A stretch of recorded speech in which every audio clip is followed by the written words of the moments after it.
Assalamualaikum warahmatullahi wabarakatuh. Alhamdulillahirabbil alamin. Dan selalu bersyukur kepada Allah Subhanahu wa taala yang telah memberikan kita nikmat yang banyak.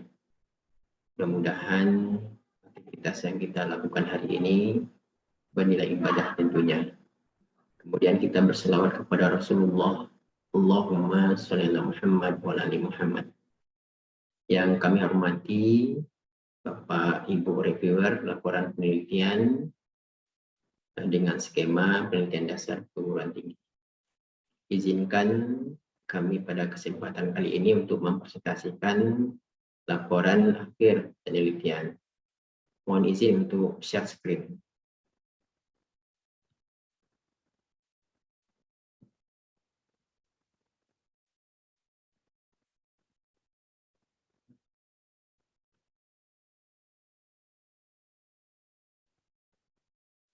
Pertama-tama kami mengucapkan terima kasih kepada LP2MUNP yang telah mendanai penelitian kami ini dengan skema penelitian dasar perguruan tinggi.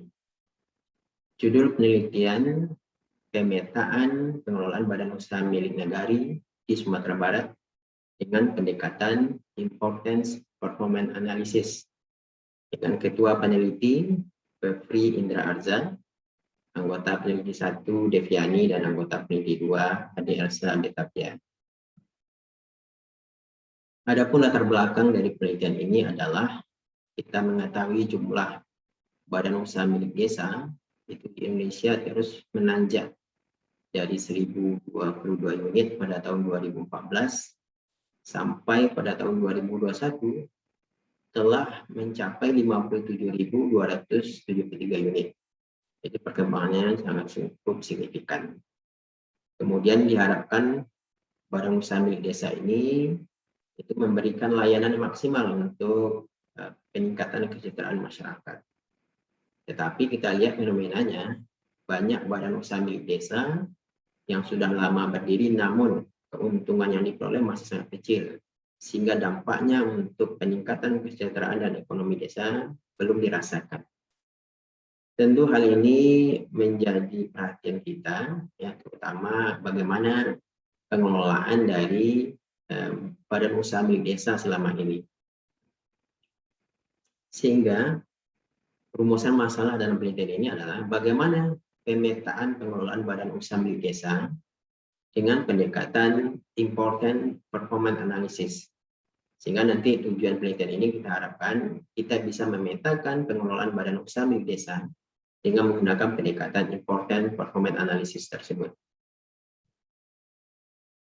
Adapun metode yang digunakan adalah dalam penelitian ini populasinya adalah semua desa yang ada di Sumatera Barat dengan pengambilan sampel purposive sampling, sehingga yang menjadi kriteria dalam penelitian ini adalah semua badan usaha milik desa yang ada di Sumatera Barat yang sudah terdaftar di Kementerian berdasarkan peraturan Kementerian Desa, Pembangunan Daerah Tertinggal, dan Transmigrasi nomor 3 tahun 2021.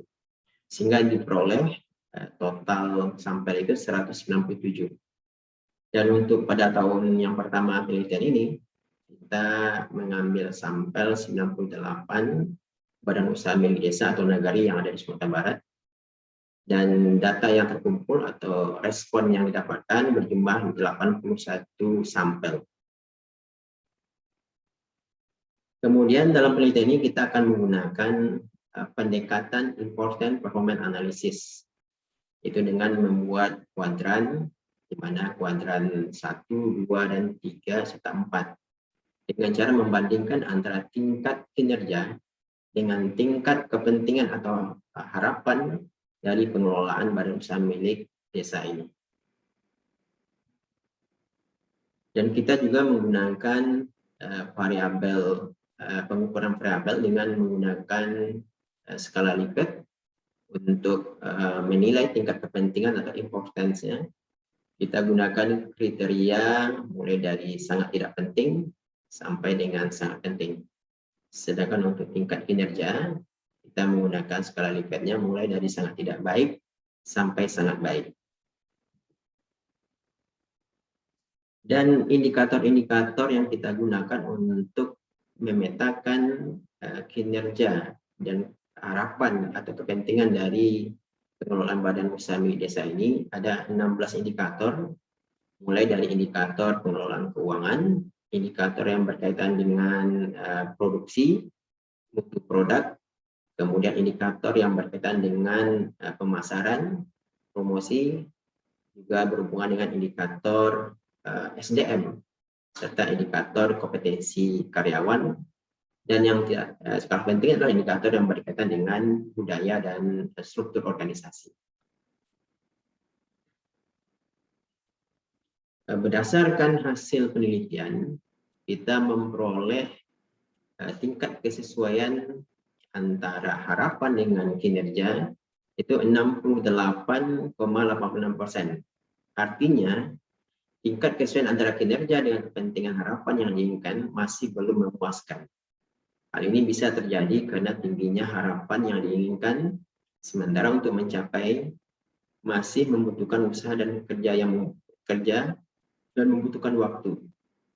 Adanya nilai rata-rata yang gap atau kesenjangan antara kinerja dengan kepentingan sebesar minus 1,40 menunjukkan bahwa kinerja badan usaha milik desa itu masih kurang dari harapan yang diinginkan oleh badan usaha milik desa tersebut. Hal ini nampak dari tingginya harapan dan kepentingan terhadap badan usaha milik desa untuk dapat memajukan pelayanan kepada masyarakat demi kesejahteraan bersama. Dan juga dari hasil pemetaan itu terkelompok menjadi 4 kuadran.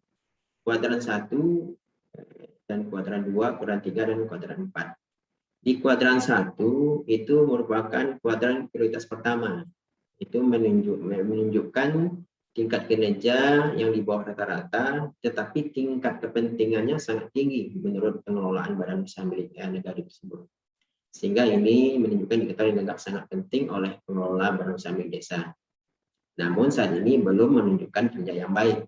Itu terutama bisa kita lihat dari indikator tentang standar mutu produk, kemudian indikator sistem penilaian mutu produk, kemudian juga indikator melakukan promosi pemasaran. Kemudian pada kuadran 2 itu terdapat indikator-indikator yang memiliki tingkat kepentingan di atas rata-rata, ya, sehingga ini menunjukkan indikator yang dianggap yang telah dilaksanakan dengan sangat baik oleh seluruh pengelola badan usaha milik desa tersebut. Indikator itu adalah penyusunan laporan keuangan, kemudian ada indikator pencatatan keuangan yang sangat diperlukan di dalam pengelolaan badan usaha milik desa tersebut. Kemudian kuadran ketiga ini memiliki tingkat kepentingan yang cukup rendah dan juga kinerja juga sangat rendah. Kuadran ini menunjukkan bahwa kurang pentingnya indikator ini menurut pengurus pengelolaan badan usaha milik desa dan dinilai kurang baik kinerjanya juga. Di antara indikatornya adalah indikator sarana dan prasarana produksi, indikator pelaksanaan produksi, indikator inovasi produk, kemudian ada indikator teknik produksi dan juga indikator pengembangan jaringan distribusi, SDM dan kompensasi terhadap karyawan. Dan kuadran yang keempat itu menunjukkan tingkat kepentingan yang kurang penting tetapi kinerjanya cukup tinggi. Ya, di antaranya adalah indikator administrasi SDM, kemudian ada indikator budaya organisasi, dan juga indikator berkaitan dengan struktur organisasi. Sehingga dari hasil penelitian ini kita bisa mengambil kesimpulan berdasarkan analisis important performance analysis tersebut bahwa nilai pengelolaan kinerja badan usaha milik desa masih berada di bawah rata-rata. Ya, tentu ini menggambarkan besarnya harapan untuk lebih majunya badan usaha milik desa yang ada. Selanjutnya, badan usaha milik desa perlu melakukan prioritas utama terhadap indikator standar mutu produk, sistem pengendalian mutu produk, dan melakukan promosi produk ke target pasar. Selain itu, badan usaha milik desa perlu juga meningkatkan kinerja untuk berada pada kuadran prioritas rendah, yaitu sarana dan prasarana produksi yang baik, standar pelaksanaan produksi barang, inovasi terhadap produk yang dihasilkan, inovasi terhadap teknik produksi agar lebih efisien, mengembangkan jaringan distribusi produk, pelatihan SDM, dan juga kompensasi terhadap karyawan. Sehingga saran yang bisa kita berikan dari hasil penelitian ini adalah satu, perlu pendampingan oleh pemerintahan daerah terhadap badan usaha milik desa, baik dari segi pembiayaan maupun pemasaran. Kedua, kinerja badan usaha milik desa akan meningkat apabila kapasitas dan kompetensi SDM diperkuat.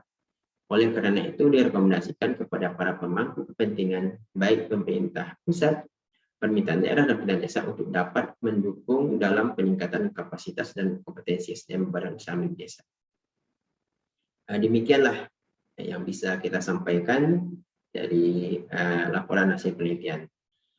Kemudian target output yang kita hasilkan dari penelitian ini ada output utama, yaitu berupa buku hasil penelitian ISBN, dan buku ini telah terbit dengan judul buku Pemetaan Kelayakan Aspek Non-Keuangan Badan Usaha Milik Desa. Kemudian ada keluaran tambahan, yaitu berupa prosedur internasional yang telah dipublikasikan pada PCBA 8. Kemudian ada juga keluaran tambahan lainnya, hak cipta. Kemudian yang terakhir ada keluaran tambahan bahan ajar yang akan digunakan di dalam mata kuliah manajemen keuangan daerah. Demikian yang bisa kami sampaikan pada laporan hasil penelitian tahun 2021 ini. Dan kami ucapkan terima kasih atas perhatiannya. Assalamualaikum warahmatullahi wabarakatuh.